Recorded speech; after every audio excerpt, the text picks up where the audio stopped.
Well, Peter, here I am in the wild west coast of Donegal, and I want to talk about Fight Camp 2 coming up this weekend on the 31st of July. I think this is interesting on a number of levels in boxing, and it's also relevant to me, being a bit out in the sticks and not really able to get my usual boxing fare, but I will be able to with this show.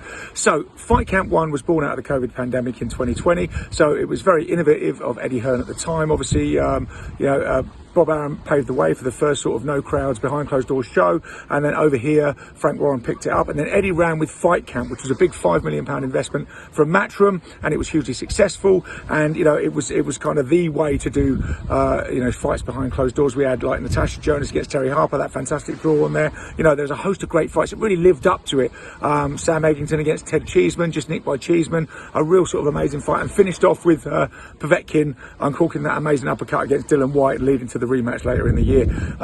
It served up so well. It was exciting. It was the weather was great for it. It was in Eddie Hearn's back garden. There were no crowds. It was like the perfect answer to the COVID pandemic if you're going to do a behind closed doors show. So interestingly enough, while everybody is now abandoning the behind closed doors format, Eddie has decided to stick with it and relaunch Fight Camp, and really is a very important show as well, because it's going to be his inaugural show in this massive 5-year $1 billion DAZN deal. It's going to be the first one that is broadcast worldwide and exclusive on DAZN, which is why it's going to be very easy for me to watch out here. So Eddie's taken the format and he's not really, you would think, brought crowds in. It's almost like he doesn't want all those people in his back garden, which is where he's holding the Fight Camp 2. But there are some tickets available. I think they're £750 a pop, so very limited crowds. So he's kind of sticking with the same format, jazzing it up slightly. And, so we've got 3 consecutive weekends this time, being July the 31st, August 7th and August the 14th, all with different headlines. And, it's all going to be live streamed from Eddie's garden over DAZN, any platform, any device. So for me out here in the west of Donegal, I couldn't get it on Sky, I couldn't get it on BT, because obviously I'm in a holiday home with no telly, with no sort of plumbed in stuff. I have got a bit of Wi-Fi, I've got my phone, so I'll be able to watch it. So, I'm very happy about that. So, what have we got coming up? I mean, I think that's an interesting fact that it's on DAZN, live and streamed worldwide. But the first show is headlined by Conor Benn against Adrian Granados. Now, this is an interesting fight. Ben obviously showed massive improvements, over the last year. He really seems to have come on in leaps and bounds. And, he had that great showing last time out against Vargas with, the 1-round stoppage, a really renowned sort of, hard-hitting gatekeeper, if you like, or durable gatekeeper.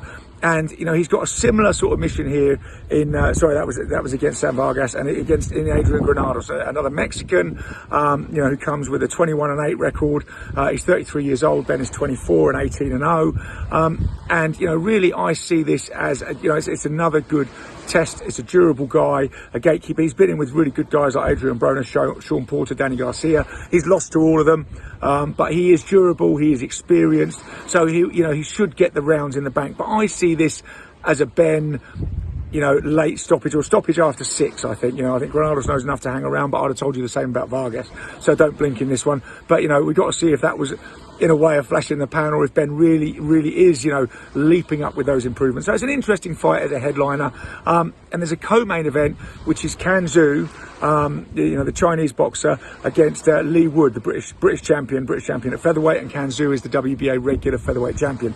Now this is an interesting fight as well in a way, because normally you'd think we were bringing the guy, or Eddie was bringing Can Xu over for Lee Wood's opportunity, and you can say he is, but I'd see Lee Wood as the underdog in this fight, and I think it more shows that Eddie is looking to the worldwide audience that he's going to get.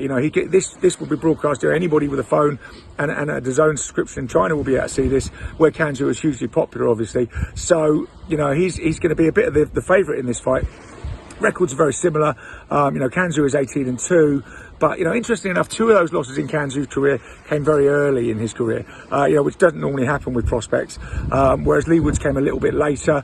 But he's British champion now. Can Xu's the WBA regular champion. There's not a lot in it, but I would definitely lean towards Can Xu on points over that fight. There's 7 fights in total, but I think the real humdinger is Tommy McCarthy against Chris Billum-Smith. Now, this is for the British, Commonwealth and European cruiserweight title. So, everything's on the line to play for. And these 2 guys are really evenly matched. This is a fantastic 50-50 fight. They're both explosive. They're both good hitters. 18-2 for Tommy McCarthy and 12-1 for Chris Billum-Smith is their respective records. But everything about them is very similar, and everything points to this. With it being all on the line, it's a real, the winner of this will really move forward, and they both really want it. They're both young and hungry, so I think that's really going to be the headliner. So, hopefully we're going to get, there's more of an international flavour to this fight camp, as we'll see over the coming weeks. And that's obviously because in 2020, there was limitations on who could be brought over to box on the show due to the COVID pandemic. So now we're coming out of that, we can get more international fighters in. But, I'm looking forward to seeing Ebony Bridges next week. And there's a host of great fights on this show. So I think it's a great format. It's a great concept. It's it's going to be really interesting how it's packaged, how it's presented worldwide. It's interesting. It's inauguration of the DAZN deal with Eddie Hearn, so he's obviously going to want it to really shine. I think he did have the rub of the green last time. The weather was perfect. The fights exceeded expectations. And it was really, it was great. But it's great to see him bringing it back. Almost, is it going to become like a Wimbledon fixture in the summer? But this time, will he have that luck? And also remember, the thing is, last time there was hardly any other boxing on, so he had almost exclusive rights. And obviously we can talk about this because we did one of the first ever behind closed doors white collar show, and back in October last year in 2020. And our most recent one, although we got stellar viewing figures for the first one, the second show was comparable. We expected to massively exceed them, and I think it was because it was no longer a novelty, and a lot of people had other places to go and other things to watch. Now Eddie's going to be up against the same thing with this fight camp. This is not like we've been starved of boxing for a while. It's it's all back now, although not completely back.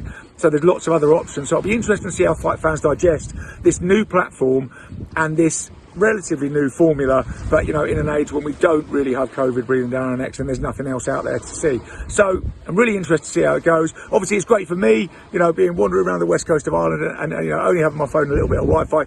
I can tune in same as if I was at home on a big screen, and I'm really looking forward to it. So great holidays with a bit of boxing chucked in. Cheers, Peter.